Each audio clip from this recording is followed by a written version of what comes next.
All right. Good evening, my pervies. Thanks for coming to the third episode of Cocktail and Cleavage. My name is Miss Locs, And I'm Joy Perez. and this evening, the drink of choice is. Call me an Uber. First of all, I don't know where they be finding these drinks names, but I like it. What is in it again? Vodka, Sauvignon, homemade triple berry, simple syrup that our executive producer was whipping up for us. There's some lemon juice, and we added our own little twist with a little splash of Sprite. A little Sprite. It gives it a little fizzle. I feel fancy. You feel fancy? Mm-hmm. I feel fancy. Because we're not drinking with a straw this week. I know, but it was so cute. And it almost, we have to get penis straws. I mean, or titty straws. That too. We don't discriminate. Okay, so we'll start like we always start, which is just talking about our week. I'll start. I didn't do shit. I wasn't productive.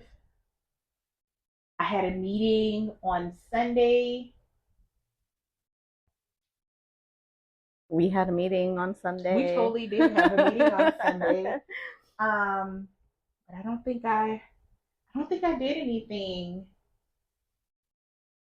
really this past week. What about you? During the week, not so much. Beast had been on a little bit of vacation, and we've just been kind of relaxing. And the first half of my year was really busy and crazy, so Yeah. it's been nice to just sleep and relax. She fibbing because she doesn't know how to sit still. So like she's been sitting still and then complaining about sitting still because how do you sit still? Yeah, you're right. So we had our meeting on Sunday because Miss Locs and I do all the things in and out of the leather community.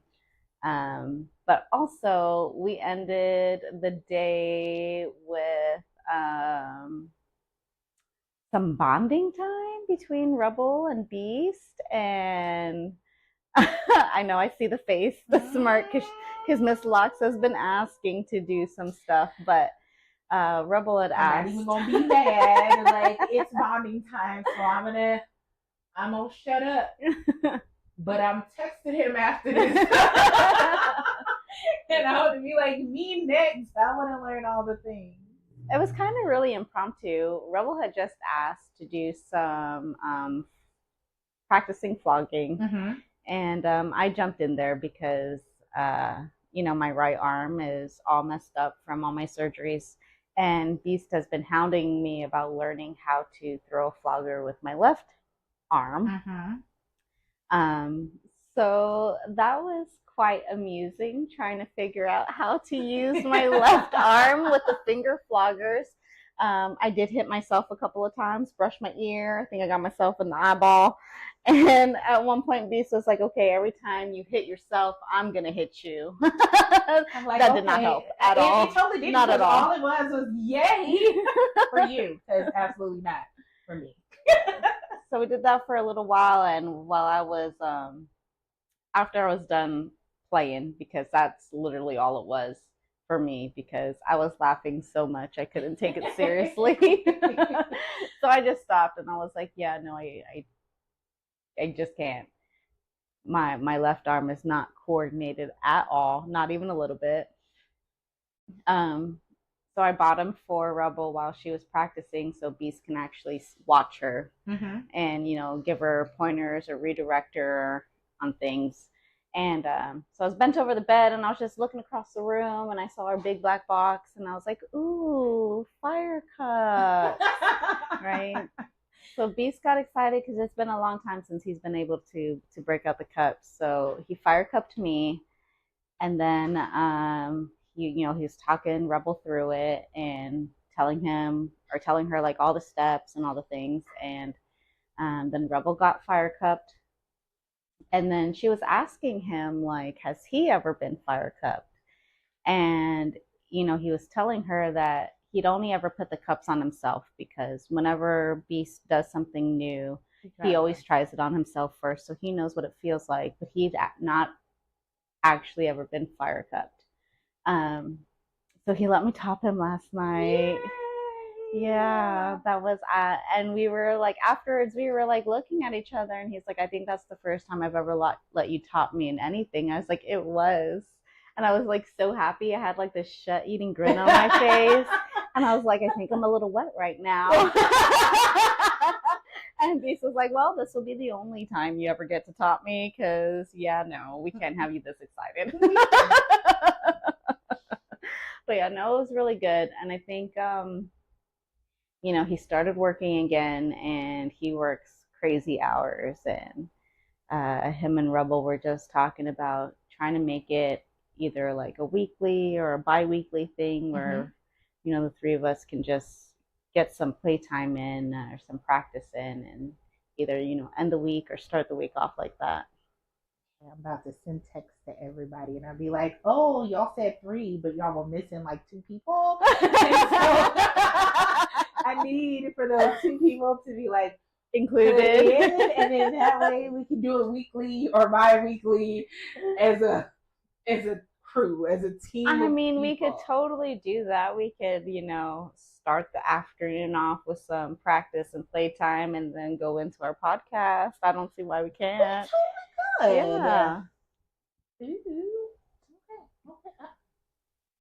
Okay. Just trying to get back into the flow of things. It's really hard to get any kind of work done when, any of the partners are home. So now that everybody's back to full time, I'm trying to get back in the groove. Yeah.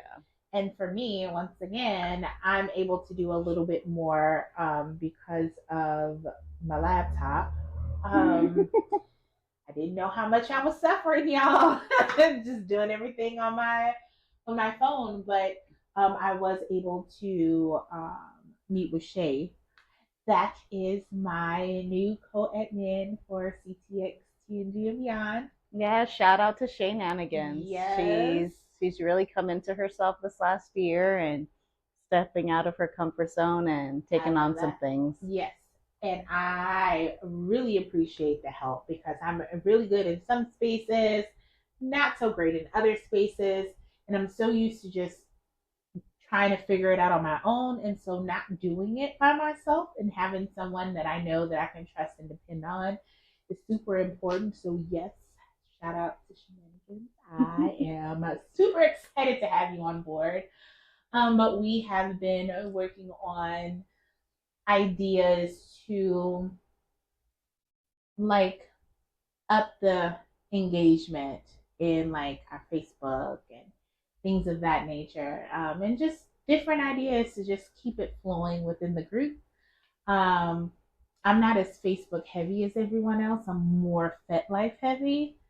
So I be struggling like bouncing the two. What else? So I realized that I do a lot outside of like FetLife and things like that. I'm in a few polyamorous groups. Pause for the side eye. Yeah. Because these poly groups, they are crazy. But what I have found is like, I'm me wherever I go. And so they started a BDSM group in one of them. And pause for the side eye. Okay, and so it's a completely different vibe when you are around like people that just kind of do it just to do it every now and again. Mm-hmm. And so I have actually, there's somebody that joined our Discord group from there just because we were talking and they were asking questions. And I was talking about like the cons and like me presenting, having the honor to present at FDE and all of that. And it got them in, they had so many questions, and I got to talking about all of the things.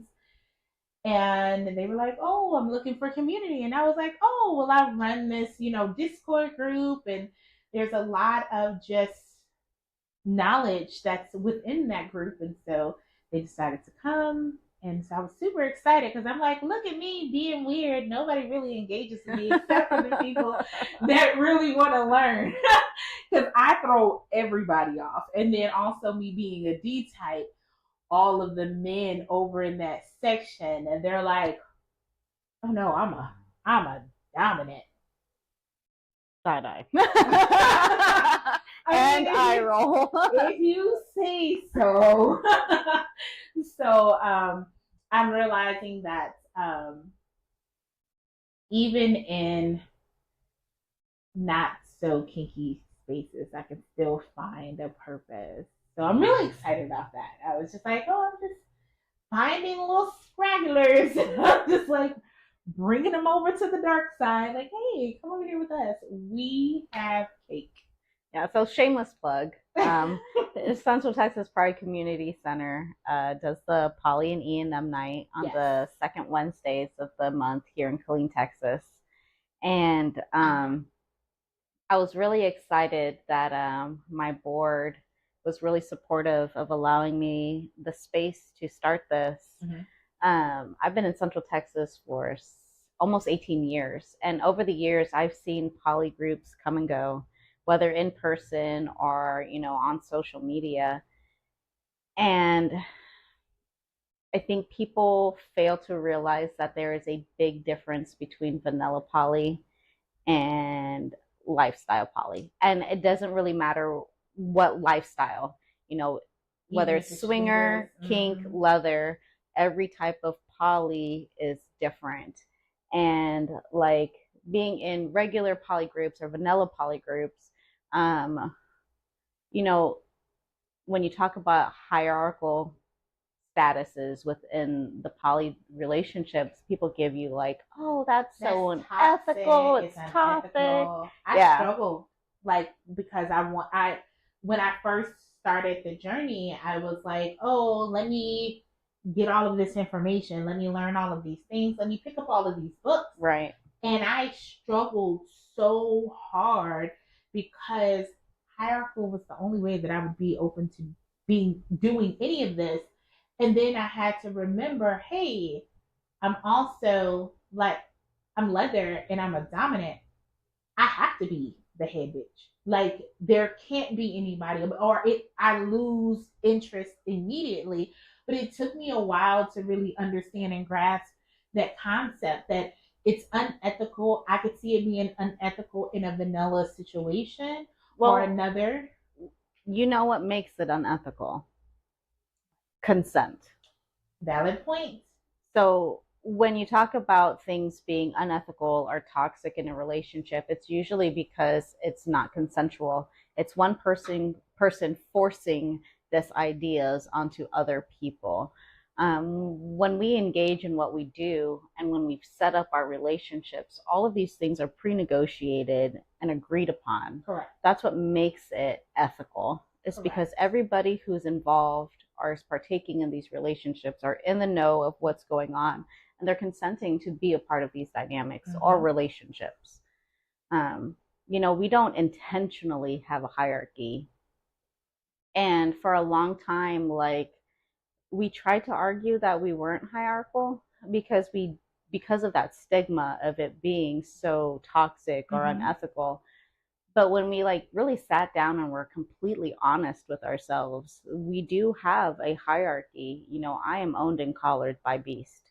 So that dynamic will always take precedence before anything else. However, does he ever pull that card? Absolutely not. And that's another thing I think people don't understand. Like me knowing, so I feel like being like Beast or like me saying, oh, I'm the head bitch in charge. I know that I could pull that card if I wanted to. But why would I want to pull that card? I just need the knowledge of knowing, hey, if I wanted to, I could, but I don't because I'm an amazing person. But in all seriousness, it's not something that I would want to do because I don't feel that it would make my partner happy. Like it would not make him feel good. Me always being like, oh, Right. you know, and so Like right now, of our polycule, I am the only one with multiple partners. mm-hmm. And Beast, I don't think Beast has ever once pulled the I'm the head bitch in charge card at all. Not that he would ever say that, but I'm trying to picture him and it's hilarious. But he's never, and when we talk about like how things would go, even though Beast owns my collar, Sir and I have been together the longest. Mm-hmm. And when we think about that, we think about the importance of longevity too, right? And we've discussed that like they will always have a say to a point. They will their opinions on who I'm with and how the relationship is going will always matter to me because our relationship matters and how my other relationships affect our relationships matter to me. And sometimes, we get that tunnel vision when we're like that new relationship energy and all the excitement. Sometimes we can't see the big picture. And then being my other partners, they can see the bigger picture, or they can see it from a different perspective, and they will always give me their perspective. But he's never been like, oh yeah, no, I don't like this dude, or I don't like this person. I don't like, you so can't be with see them. It for ourselves. Like if even anything, he pushes me to like be better. So, I don't know if she's heard this before, so I'm probably gonna open mouth insert foot here. But in the very beginning of me and Rubble's relationship, there were a lot of like outside factors that kind of made being with her really hard. Other people's opinions and losing friends over this relationship because they couldn't be supportive. Right.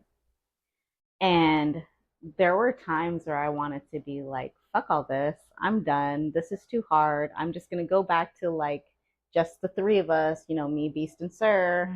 Why add anybody else to the mix when it's making everybody else lose their mind? And, Beast was like, no.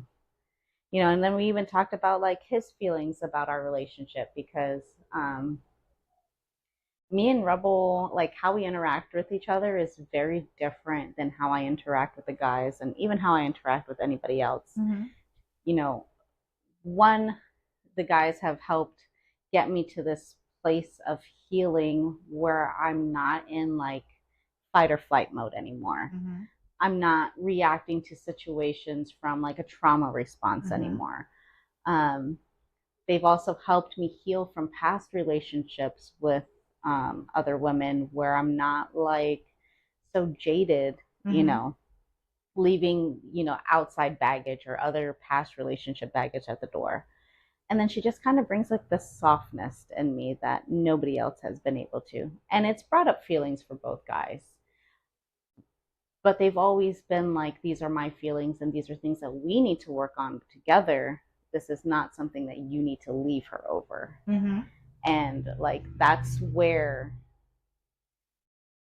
it makes it different than the unethical when you're talking about hierarchy. Even though he owns the collar and even though he is the head person, both guys are the head of our house. They have every right to literally dictate who I'm with, who I talk to, how I interact with people, but they don't because they love and respect me. And I had to think about that anyway. Like, when I finally find someone that I want to engage in a dynamic with, like, I still need them to be their own person. Right. Like talking to someone and them just, oh, whatever you want, ma'am. First of all, don't call me ma'am. I didn't tell you to do that. Mommy? Don't do it. Ew. But I don't I don't want them to do whatever I want them to do because they're their own person. Like, and so for me, what helps me in my growth, in my journey, and what I'm looking for is knowing that I am helping them grow into what they want to do. Like, that's a key for me. Like, watching personal growth, watching people change. And even if it has nothing to do with me, I want to put that out there. Like, watching Rubble grow. I mean, like, I know, I get so happy. Exactly. So, like, I love to, like, see it. And so having a hand in it and assisting and all of that. And so I don't want to be with somebody that just wants whatever I want. Because what I want is for you to grow. Right. And if this ends, I want to know that you are better because you of knowing me. Like, you are better. You would have been better regardless, but I helped you along on that journey, and you left being a better person than what you came into this with. I don't want to leave you broken. No. Should something ever happen between us, I don't want to leave you broken. Correct. And I feel like a lot of times, I was talking to somebody and they were like, oh, yeah, they have like this pornographic idea of dominance and submissive, and they're out here trying to be what's his pornographic name? Expectations of poly relationships too. It's so gross, and we won't even talk about the one penis policy, because if we about to be down with OPP, I want you to know it's one penis and one pussy. Yeah. So if we about to do this, it's cool. You might as well just be monogamous at that point, because if you want to go mess with another penis, I'm cool with that. If I want to go mess with another pussy, I'm cool with that. Oh, you the only one that like the same sex? Hey, it sucks for you, but this is the rule that we trying to put into place right now, right? It is just, I just want the growth, and I want to see, and even with me in this polyamorous journey, and like trying to see what this looks like for me, and growing through it, and having the uncomfortable conversations, and having all of these uncomfortable emotions, and being with my FP, favorite person for those that don't know, and then that sharing. Oh, that throws a whole nother wrench. I actually had somebody reach out to me about that maybe 2 weeks ago. For those of you who don't know, those who have borderline personality disorder have what they call an FP, a favorite person. I just want to put out there, I don't have that diagnosis, but I do feel like I have a favorite person. But a BPD person's FP is literally somebody who is like the center of their universe. For people who have BPD, it's a trauma to the brain that has inhibited the part of your brain to grow that affects your emotions, your identity, your reactions, things like that. So like a lot of times those things are stunted in us. Like whatever age that trauma happened is where that part of your brain stopped growing, stopped progressing. A lot of times BPD people feel like they don't even have their own self-identity. They, the abandonment issue, the fear of failure, the fear of disappointment. So we've literally like changed how we move to mirror other people, because if you love us, you won't leave us. So our FP is like that person that we've kind of like stuck our claws in, and we've deemed them this person that we kind of mirror all of our emotions towards. And when you have an FP and you're poly, and you have that one person who your whole world centers around, it's like that extra work you have to do to be respectful and cognizant of your other partners and their feelings, and making intentional time for them, and like remembering like there's other people outside of your FP that you're also responsible for. That's hard. And I can imagine, because like you have 3 partners. Me, it's just me, solo, dolo. Sometimes I feel like I just need to get a cat. I'm allergic. I need medication with that. However, get a cat and just call it a day. But I don't necessarily. I don't know. I know that I struggle with my own trauma responses and feelings of abandonment. And the one thing that I have learned is that, even though logically polyamory isn't about discarding a person, right? It's about loving different people. So you don't have to discard anybody because everybody is special in their own way. But when you have the trauma like I have, it's a really oh, yeah, you're going to use me up and throw me away, and all these people are coming in, and all these people are giving you attention, and you have all this space to do all of these things. And then one day I'm going to roll over, and you're going to be like, yeah, I'm done with all of this, and then it makes me want to beat people to the punch. So I'm like, I'm gonna break your heart before you break mine type situation. And I have to it is something that I have to work on almost on a daily basis because, trauma brain is real and it doesn't shut down. Not for me anyway. I'm always I'll go to sleep with something on my mind and wake up and I have a solution. So my brain never stops. And so when I get into that mode, it's and it's just constant. And so I have to be cognitive and work on that all the time. And when those feelings I have to ground myself and be like, hey, this is different. This is with purpose. This is with intention. This is consensual. There's so much. And then I have to remind myself why I'm in this. It's not necessarily an intimate or sexual thing for me. I realized that within my marriage, I couldn't have platonic friends. Because I feed into my friends, my platonic relationships are almost as intimate as a non-intimate relationship could be. Yep. And so I couldn't have that. And so having a relationship that allows me to form those type of bonds with other people without issue, without problems, it doesn't cause all of that turmoil. That's why I chose to be polyamorous. It's not even about having another partner. Am I open to another partner? I mean, yeah, but it's so hard for me to like people on that level. Yeah.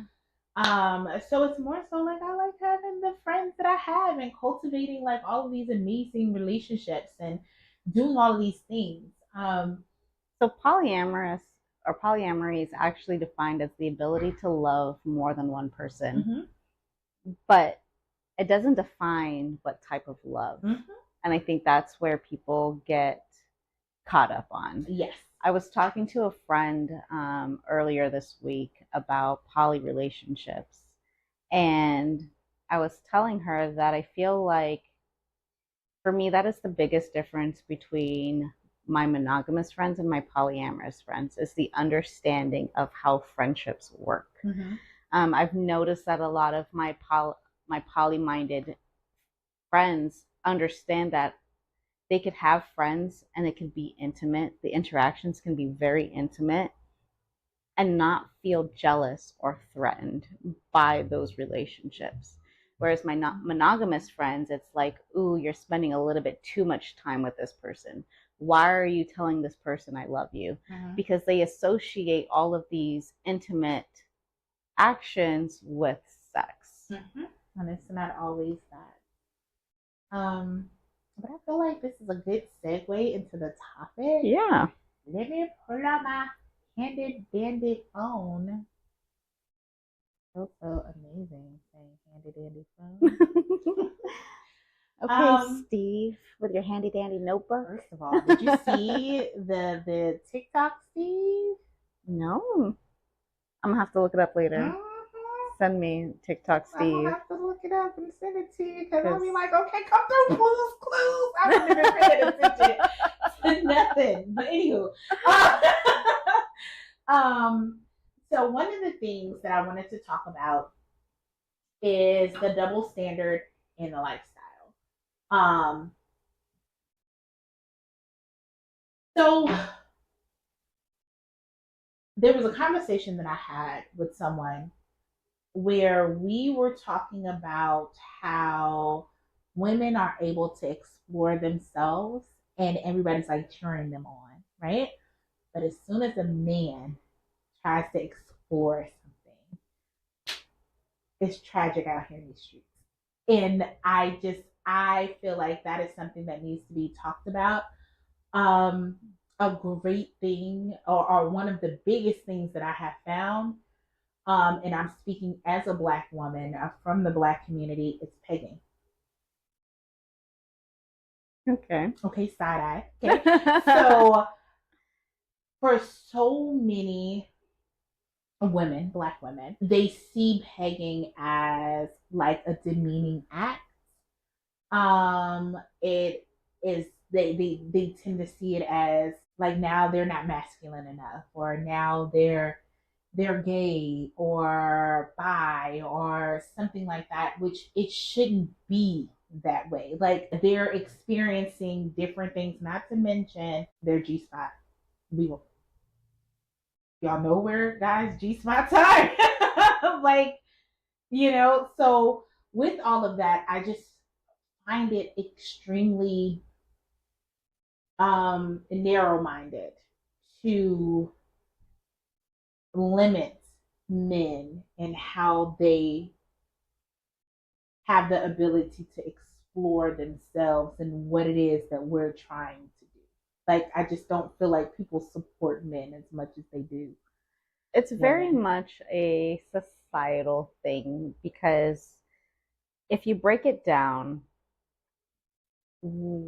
there is generational and cultural trauma when it comes to the Black community, with men in general or specifically experiencing anything to do with anything that has to be homosexual. Correct. And same with any other minority group.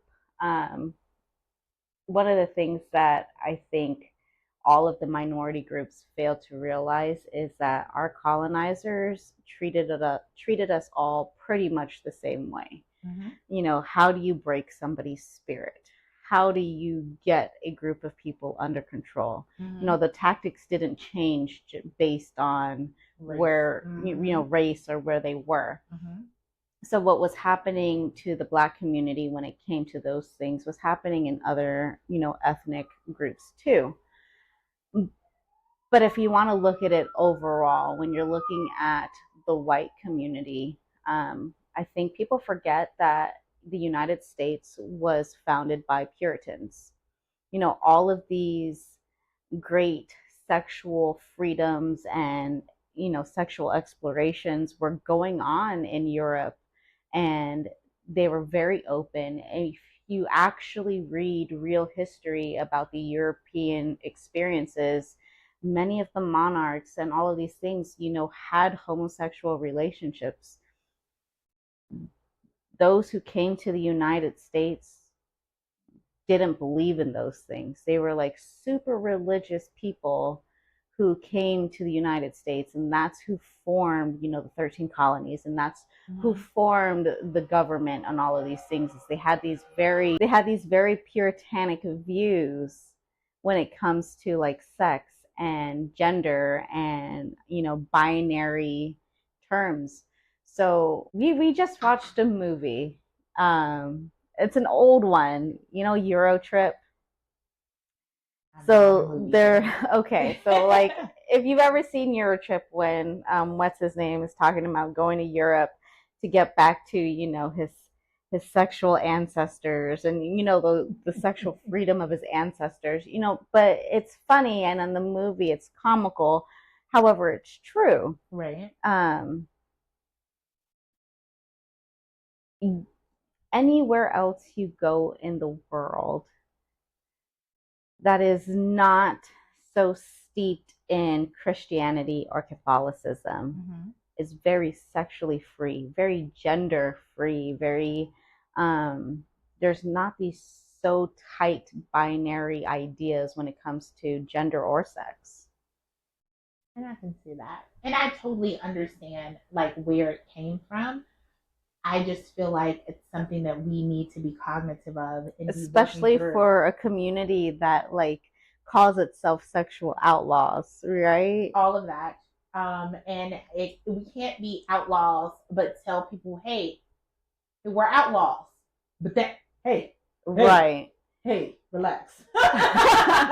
It's getting people to like deconstruct their thought processes. And I feel like that's period in general.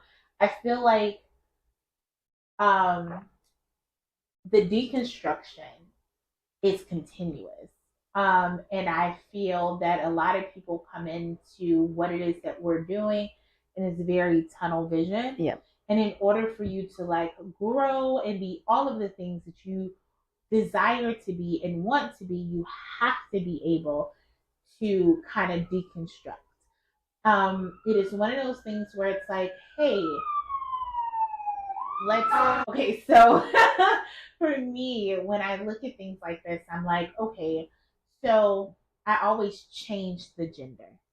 Like anytime I'm talking about something or looking at something that's slightly controversial or like, chromosome based, I change, right?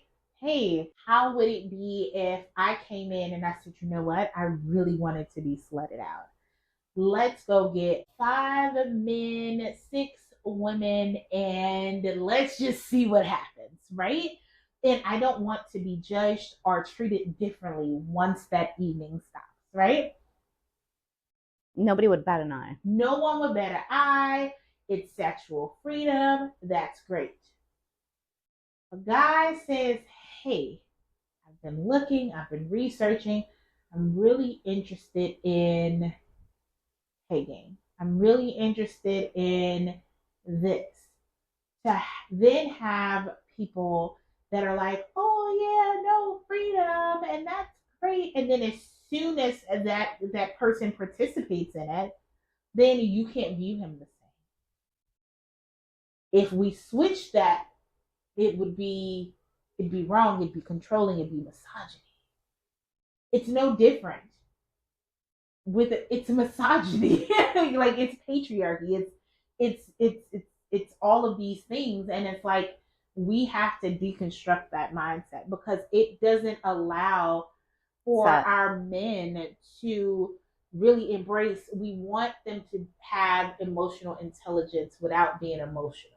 We want, like, we have all these things that we want, and then we're like, yeah, but we want this, but we don't want this aspect of it. And it's just not, I don't feel like it's fair. I feel like it's something that, I feel like when people talk about toxic masculinity, they don't talk about the fact that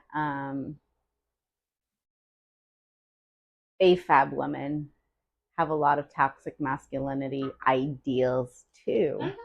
They're always talking about, well, men this, men that, but AFAB women, we've been conditioned to have these ideas on what a man should be and what a man should feel and what a man should do. And when a man, goes off of these ideas and makes their own way, we're like, ooh, you're not a real man. You're not a real man. And I'm like, what's a real man?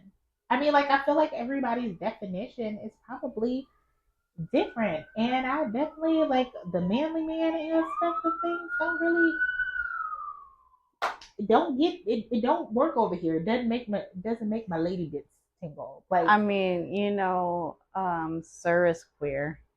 I don't think I've ever had anybody question his masculinity. Not at all. And baby, he be just living his best life. I totally love all of that and just his comfort in all of the things. And I'm just like, this is awesome, And if we really as women want what we're looking for in men, we have to provide those spaces to allow them to be what we're looking for. because men are human too. Yeah. And so I'm a human before I'm a woman. He's a human before he's a man.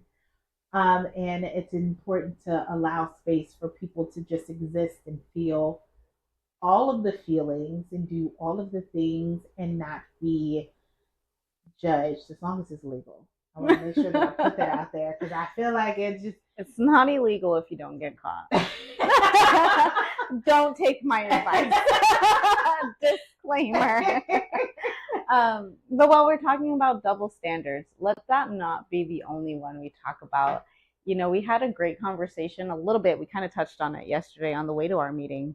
The double standards of masculine presenting women and feminine presenting women. Oh, and the expectations of that, and how feminine presenting women are allotted certain graces that masculine presenting women are not allotted.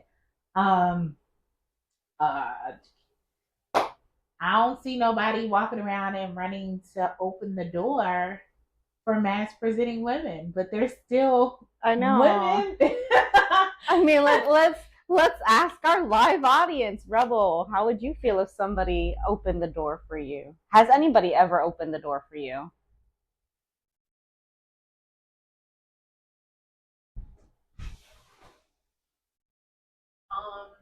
They have, and it's a weird feeling to me, just because I'm not used to that treatment, I guess you want to say. It's always been the other way around. So it's a really weird feeling for me. Not that I don't appreciate it, or I'll be like, oh, thanks.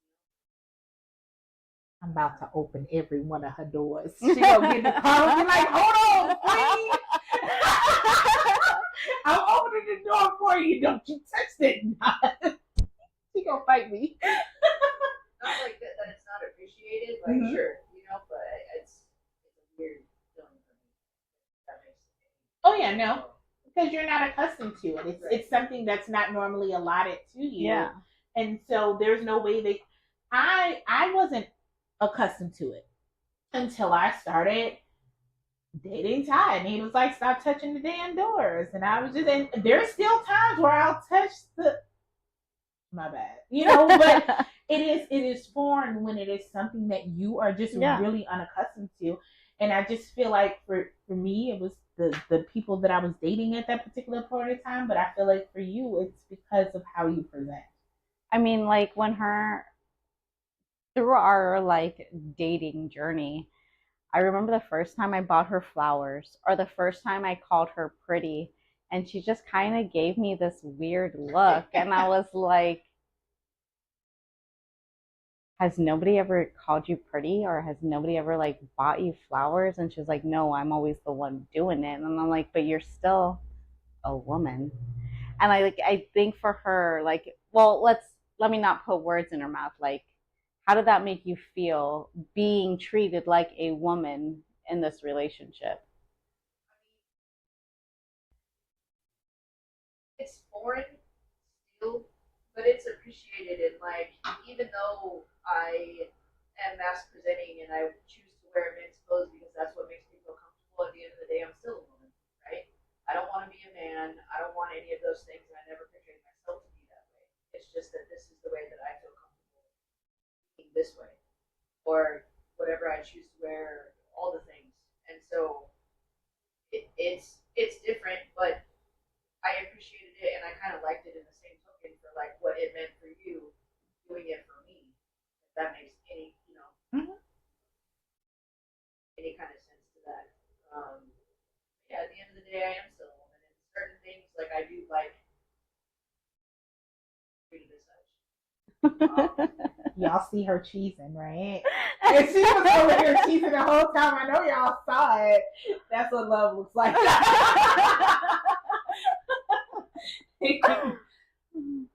Yeah, I know. I think a lot of people forget that, you know, even though Rubble looks the way that she looks or dresses the way that she dresses, at the end of the day, she's still a woman. You know, even the kids sometimes they'll be like when both guys were out of the house, you know, on the road, they'll be like, we need a man in the house. And then one will be like, well, where's Rubble? And I'm like, she's not, you know, or like she gets just as squeamish around bugs and like snakes and things. And they'll be like, you're supposed to be the man of the house. And I'm like, but she's not a man. Like, just because this is the way she chooses to present herself doesn't mean that that's, you know, and I know a lot of men who are scared of bugs too. I know I have a brother-in-law who almost crashed a vehicle because there was a spider. And, you know, I feel like on an intimate level, y'all, we all about to die. Yeah, but you know, I think there's a huge double standard, and like even on the feminine flip side, you know, a couple of years ago, I kind of got into a very heated conversation with somebody who came to one of our events about, he was going on this rant about how women trying to be men out here, you know, looking like men, acting like men, you know, they need to stay soft and demure and blah, blah, blah. And, you know, my comment back to him was, you know, this week my nails are short, you know, but usually my nails are long as fuck and my nails stay done. Eyelashes on, makeup on. I'm usually in a dress or a skirt, you know, all of these things. And I look super, super feminine because that's what makes me feel good. Mm-hmm. And I told him I might look this way and I might look ultra feminine, but best believe I could whoop your fucking ass.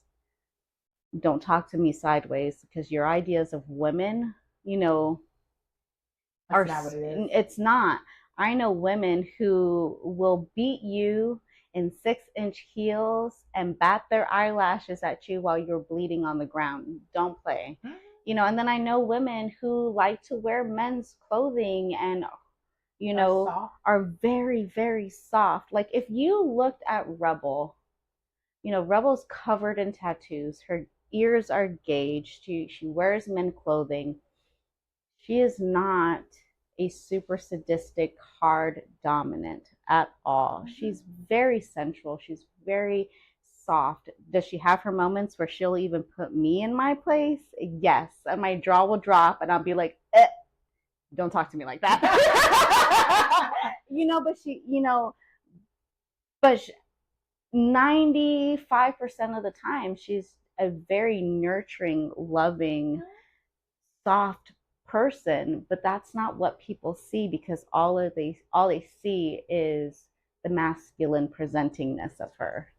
I know that I tell people, I know I've had that conversation on set where I've told people, your preconceived expectations of me is not my problem. Yeah. Right?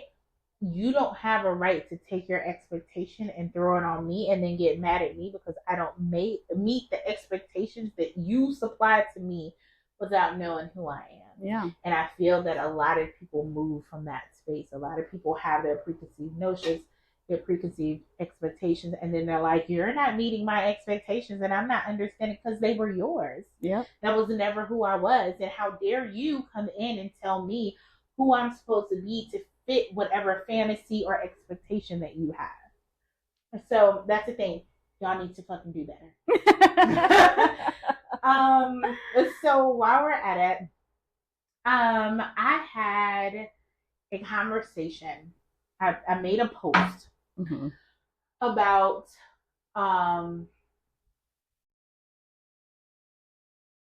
why people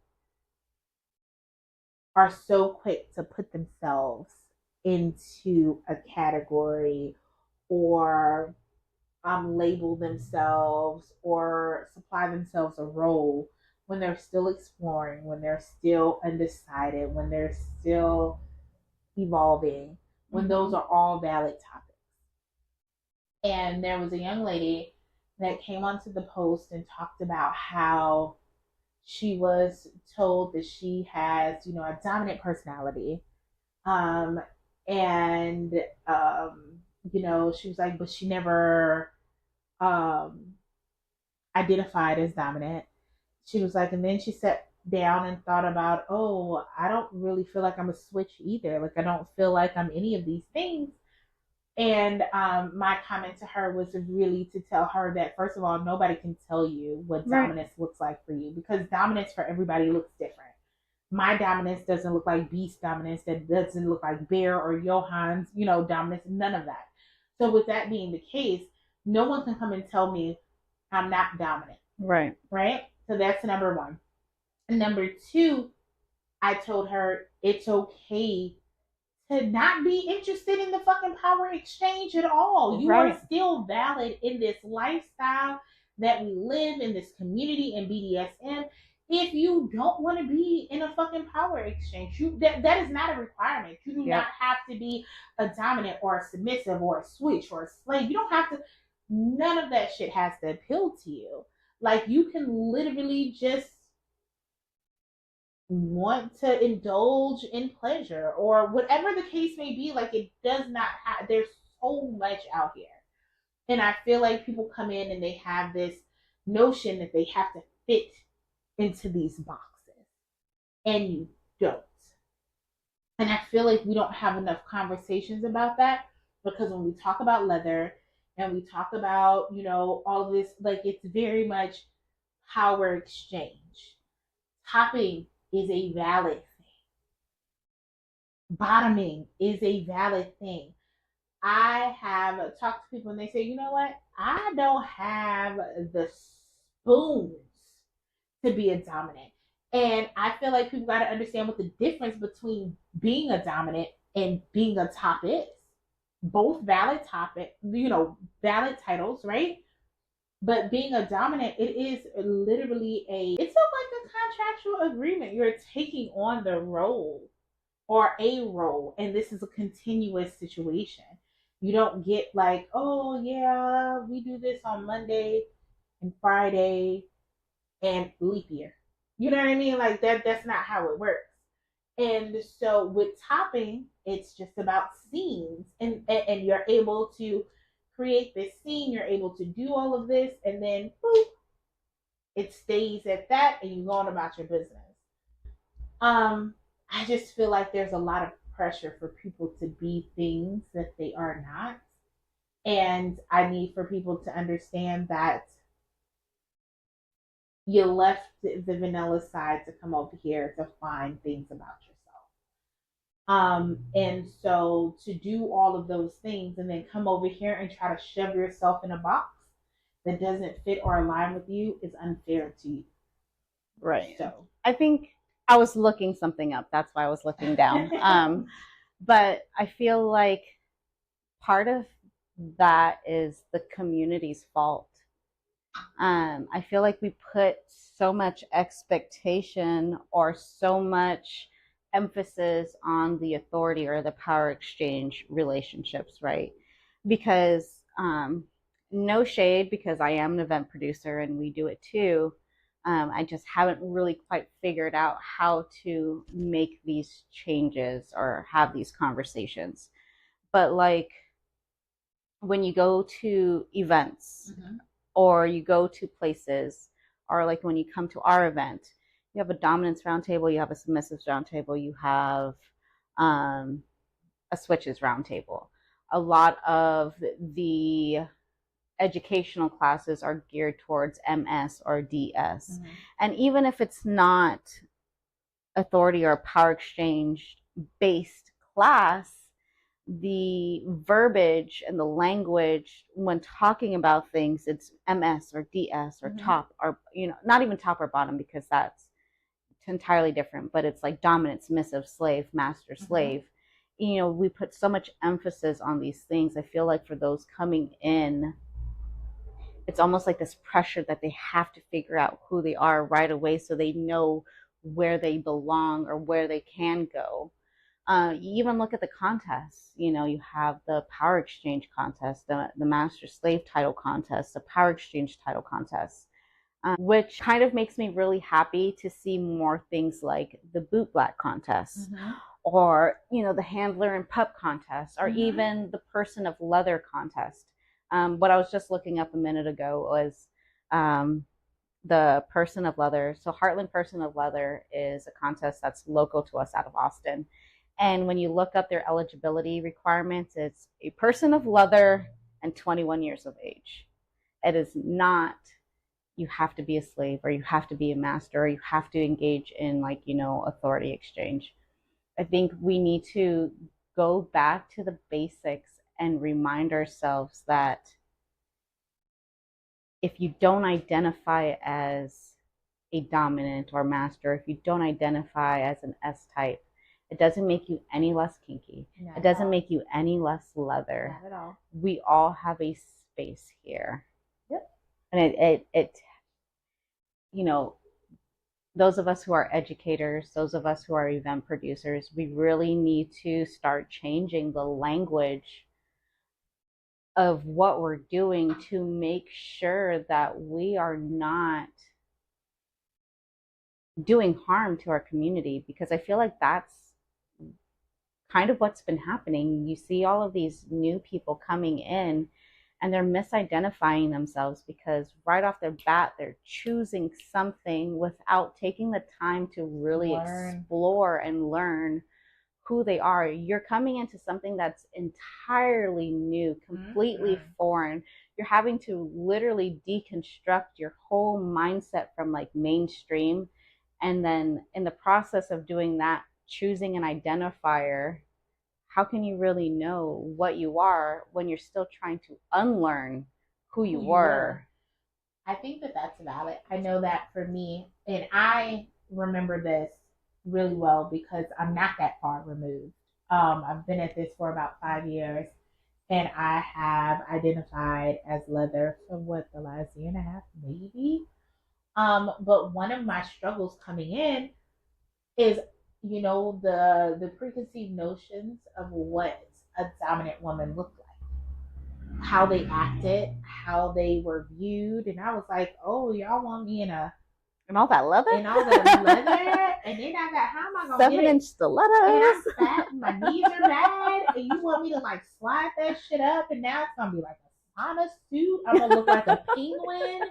I'm not doing all of that, right? And then also just how I move and how I talk, because I am very demisexual. So I don't give a fuck about none of that. All of the stuff that you see a lot of people, oh yeah, come and worship babies. I don't care about none of that. Hey, gimp suit. I don't know if you all have noticed, every time she talks about having an S type, the requirement is you have to be quiet. And I don't even want to put it like that. But when you're in service, when I have you doing certain things, it's for a purpose. Now, do I expect my S type to not talk? Of course not. I talk a lot, so I need somebody to talk a lot. But when we doing whatever it is, you're right. I just need everything to be still, and I just want to be in that moment. I think that it was a struggle for me. It was a struggle for me figuring out what dominance looked like for me. Finding other women on the left side of the slash that do or exist kind of the way that I exist was amazing to see. The first person was Goddess Indigo. The second person was Master Savage. And just watching how they are and watching how they feed into the community and watching all of the things that they do and how loving and nurturing they are. However, A, they're not a killer, but don't push them. Right. And for me, I feel like that's me. But that's also the pushback that I get because I'm not out here and I'm not roar, get down and lick my toe. First of all, don't touch me. You know what I mean? Absolutely not. But that was a struggle for me. And then admitting that I was a brat. And because, that's attached to S types. Yeah. So what do you mean that you're a dominant, but you're bratty? How does that work? Because that's never heard of before. I've never heard of that before. And I'm there's plenty of us out here. We just choose not to to identify because it has a bad label or kind of has a bad thought process because we're already, especially as women dominants, we're already fighting for respect anyway. But now I just feel like I'm totally a brat. I wish y'all could see the look on her face. I don't care. Like I'm a brat, and it is what it is. And I'll still beat your ass. Like it's just one of those things. But I feel like there's not a lot of space for people to figure that out. And I am just a person that I'm going to be me regardless. And I would have left the community before I aligned with something I was not okay with. Everybody's not like me. And so we have to make sure that we're allowing space for people to grow, learn, and figure things out without necessarily needing a label.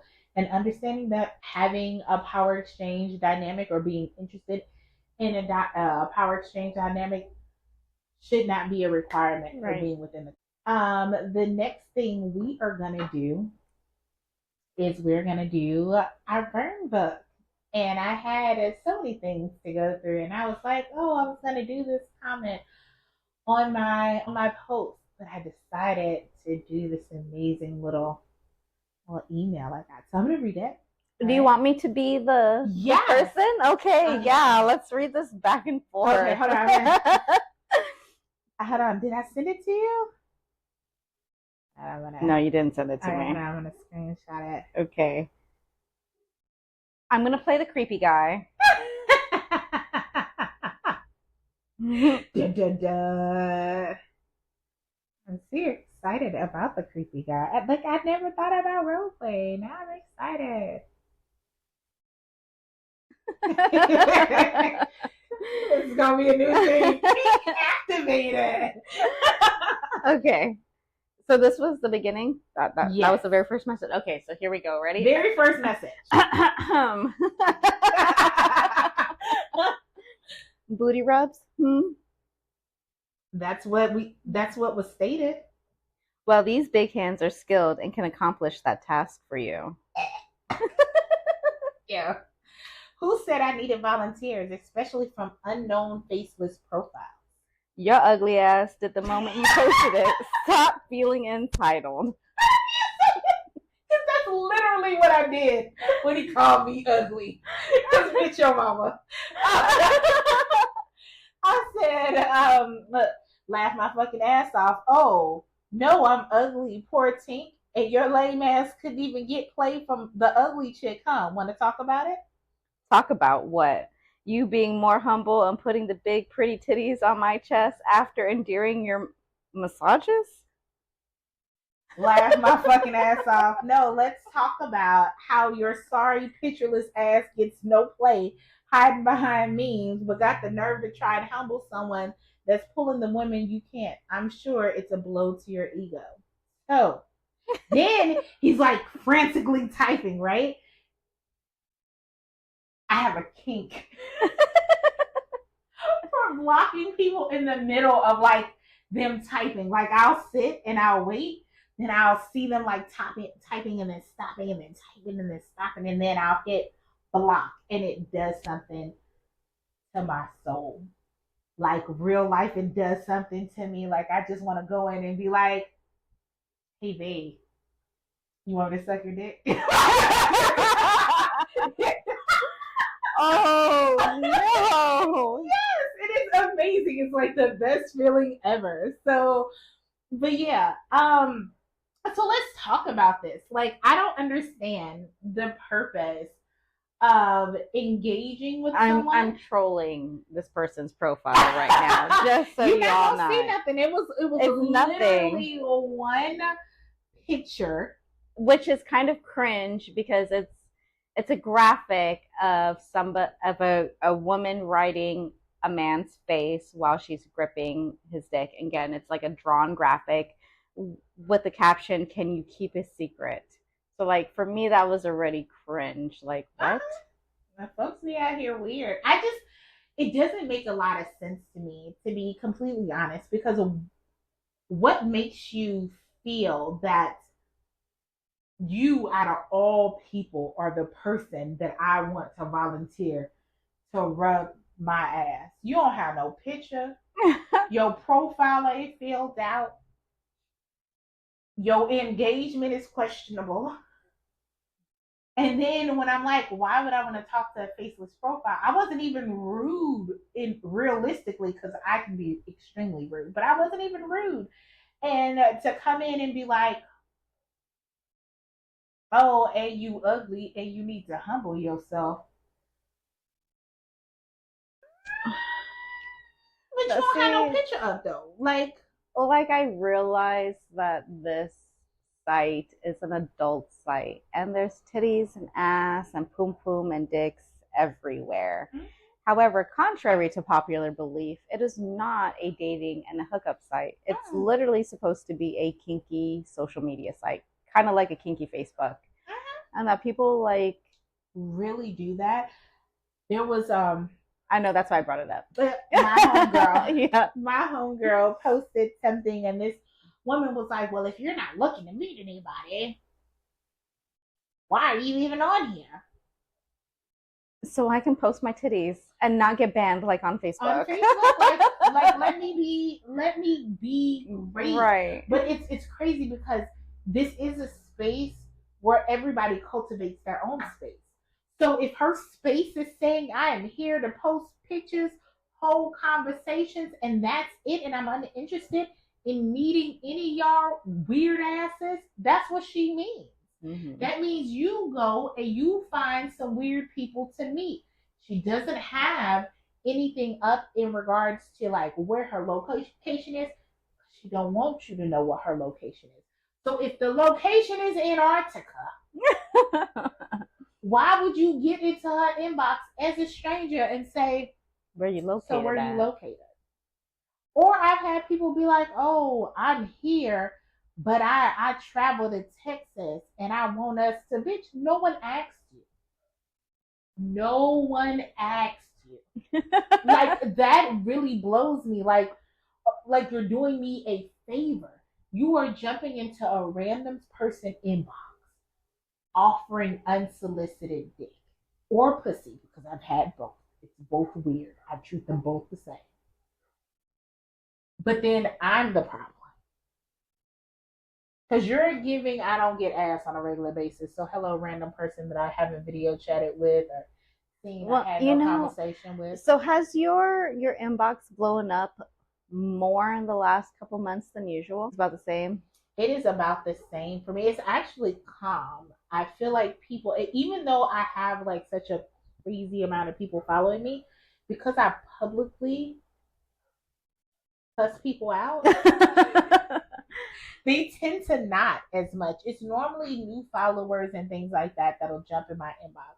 Like, but no, it hasn't been overly so. Sometimes I feel bad because I be feeling like I be sending people to y'all. It just makes me wonder because, you know, a couple of months ago, Texas did that ban on porn sites. Mm-hmm. That could be why there is such an influx of people on the site. But as far as in my inbox, it doesn't get crazy. But there was an influx of being followed. But see, I have the privilege of my inbox not being as crazy as yours, but I'm also not as active on there like you are. I do notice, like, when you tag me on things, my inbox blows up for a little while and then it calms down. I'd be like, God fucking damn it, bro. I'm sorry.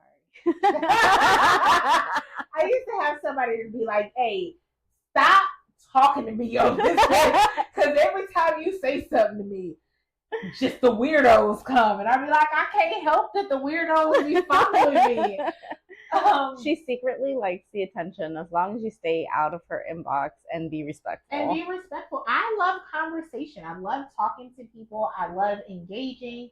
I enjoy creating community. I enjoy all of those things. I don't like creepiness. I don't like weirdos. I've had people jump in my inbox and be like, oh, you know, I'm your number one fan and I want to, you know, you don't post any pussy pictures. Well, duh. Well, bitch, I know. I'm posting it. This is a face, ass, and titties profile only, right? There's plenty of poo-poo, ass, Why? Oh, I thought you were referring because I post. Excuse me. I have since adding a lot more of my closer friend circle onto my profile. I have refrained from posting poom poom pictures because the last thing I need is for you to be like, Charlie, my fucking feet.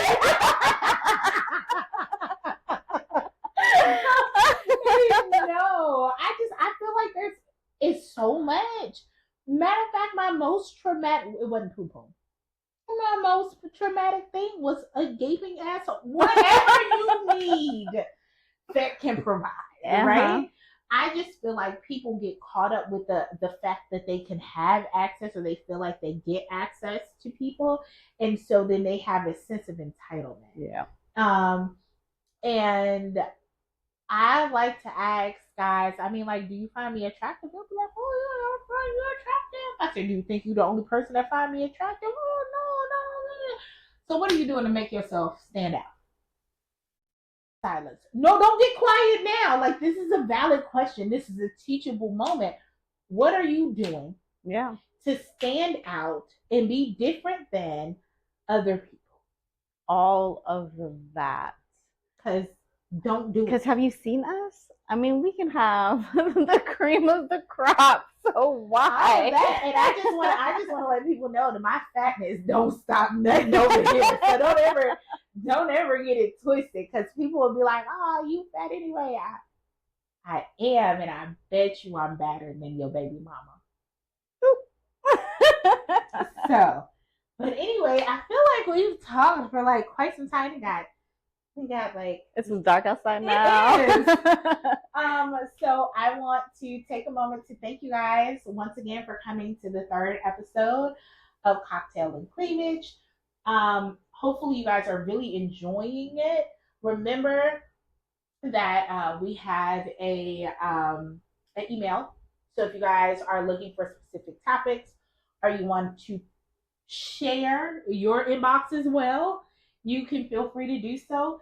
And remember that it's open for men too, because I know that we be creepy out here as well. So I don't want you to feel like it just be y'all, because we dibble on both sides. So we know that it's equally as weird on both sides of it. Remember to like, subscribe, share.